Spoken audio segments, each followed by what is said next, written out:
everybody's doing well out there, So today's review video is going to be quite an emotional one, and as it should be emotional because of the content of the video and the message of the video. And if you aren't emotional about this video, then I question your humanity. I'm not an anti-religious person at all. Because it seems like a lot of my videos or content are about that, but it's because it's important. And shout out to one of my favorite podcasts out there, Native Land Pod, who have so eloquently stated regarding politics, which I feel about religion, is even if you don't touch politics, it touches you. And even if you don't touch religion, it affects all of us somehow. Now, I myself don't go to church, but some people do, and I respect that. I don't want to shit on people or make them feel bad at all. But I do want this video to be out there, and if you don't get emotional watching this video, then I question your humanity sincerely, because it's tough to watch, but it's about 2 minutes, so it's not hard to get through. Just bear with me, but here it goes. I ask you to have mercy upon the people in our country who are scared now. There are gay, lesbian, and transgender children in Democratic, Republican, and independent families, some who fear for their lives. And the people who pick our crops and clean our office buildings, who labor in poultry farms and meatpacking plants, who wash the dishes after we eat in restaurants and work the night shifts in hospitals, they may not be citizens or have the proper documentation, but the vast majority of immigrants are not criminals. They pay taxes and are good neighbors. They are faithful members of our churches and mosques, synagogues, wadara, and temples. I ask you to have mercy, Mr. President, on those in our communities whose children fear that their parents will be taken away, and that you help those who are fleeing war zones and persecution in their own lands to find compassion and welcome here. Our God teaches us that we are to be merciful to the stranger, for we were all once strangers in this land. May God grant us the strength and courage to honor the dignity of every human being, to speak the truth to one another in love, and walk humbly with each other and our God for the good of all people in this nation and the world. Amen.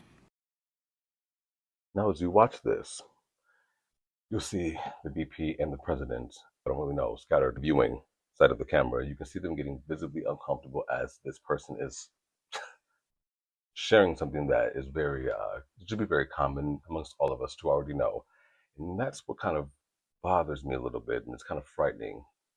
Now, something that I took away from it, which wasn't much besides an emotional, really beautiful message. And I really do think everyone should hear that, because my reaction, because I typically already think this way as the bishop. So, I mean, aside from a few of us, I don't think you should be taught how to treat people like humans. For the life of me, I can't seem to figure out why people who claim to be Christians need to be told how to treat people well, with kindness and love and respect. I don't get it. If you're not Christian and you're whatever else, and you have an excuse not to treat people well, that's up to you. But Christians specifically, who seem to, or who are supposed to be the best of us, also I want to say this is frightening too. It's frightening because, and it goes to a larger picture in other different ways. But if someone has to remind you, anybody, that innocent children can be harmed by the way you act, or your policies, or your rules, or your behavior, you should probably adjust, right? If it's indeed harmful to them, right? Because I'm not talking about people who are like, gay people are harmful, because that's not. But for those who are harmful in terrible ways, like the president and his policies, which will affect children, innocent children, if you need to be reminded of that, it's really, really scary, because that means it reminds me of the school shootings, right? I say this all the time, like if people's kids are being shot in schools and all these heinous things, and they can't stop guns, or they're like, well, my rights, They view like rights over having a gun or whatever a priority over their own children who literally look like them and come from them and they are an extension of them. Then why would they care about me who doesn't look anything like them or you who doesn't look anything like them? They don't. So that's scary because it means you'll do anything to anyone at any time, including your own children. We already do things that aren't helpful or, that are harmful to society anyway. So why don't we just listen to this and get some goodness out of it? I thought it was a really great example of compassion, humanity, calmness. Like it just seemed so like peaceful when she was talking. I was like, yeah, it was.